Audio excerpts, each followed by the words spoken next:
നമ്മളുടെ ശരീരം വളർത്തിയാൽ മാത്രം പോരാ, മനസ്സുകൂടി വളർത്താനുള്ളത് യഥാകാലം കൊടുത്തില്ല എങ്കിൽ നമ്മളുടെ മക്കൾ ശാരീരികമായിട്ട് വളർന്നവരാവും, മാനസികമായിട്ട് വളരാത്തവരാവും. അവർക്ക് ജീവിതത്തിൽ ആവശ്യമായിട്ടുള്ള അനുമോദനങ്ങൾ കൊടുക്കണം. ചെറുതും വലുതുമായിട്ടുള്ള അവരുടെ നേട്ടങ്ങളെ അഭിനന്ദിക്കണം. അവരുടെ തലയിൽ കൈവച്ച് അനുഗ്രഹിക്കാൻ യോഗ്യതയുള്ളവരായി തീരണം മാതാപിതാക്കള്.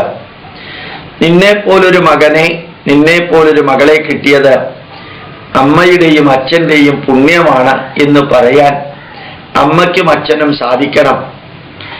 നമ്മുടെ മക്കൾക്ക് തോന്നണം, ഇതുപോലൊരു അച്ഛൻ്റെയും അമ്മയുടെയും മകനായി അല്ലെങ്കിൽ മകളായി ജനിക്കാൻ ഭാഗ്യം കിട്ടിയത് പുണ്യമാണെന്ന്. നമ്മളുടെ മക്കള് അവർക്ക് നമ്മൾ ചെറുപ്പത്തിൽ എങ്ങനെയായിരുന്നോ അതിനേക്കാൾ കൂടുതൽ ദുഃഖം ഇന്നുണ്ട്.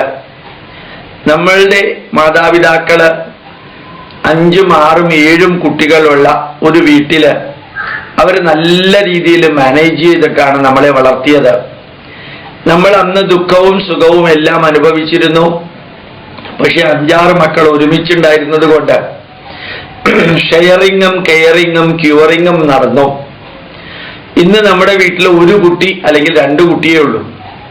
അവരുടെ ദുഃഖം, അവരുടെ വേദന, അവരുടെ ദേഷ്യം, അവരുടേതായിട്ടുള്ള നന്മ തിന്മകൾ പങ്കുവെക്കാൻ വീട്ടിനകത്ത് അമ്മയും അച്ഛനും അല്ലാതെ വേറെ ആരും ഇല്ല.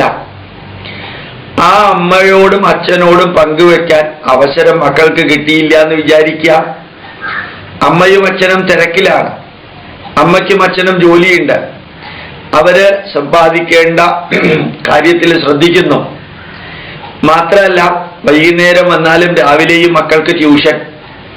അത് സ്കൂളിൽ പഠിക്കാനുള്ളത് മാത്രമായിരിക്കണമെന്നില്ല. ട്യൂഷൻ, ഡാൻസ്, പാട്ട് തുടങ്ങിയ അനവധി കാര്യങ്ങൾ അവരെ നിർബന്ധമായിട്ട് പഠിപ്പിക്കുന്ന പോലെ പഠിപ്പിക്കുന്നു. അവരതിൽ നേട്ടം ഉണ്ടാക്കുന്നുണ്ട്. സ്കൂളിൽ ഫസ്റ്റ് ആവുക, കലാപ്രതിഭയാവുക, ഇതെല്ലാം കോമ്പറ്റീഷനാണ്. ഈ കോമ്പറ്റീഷൻ മുഴുവനും ഭയങ്കര ടെൻഷൻ ഉണ്ടാക്കുന്നതാണ്.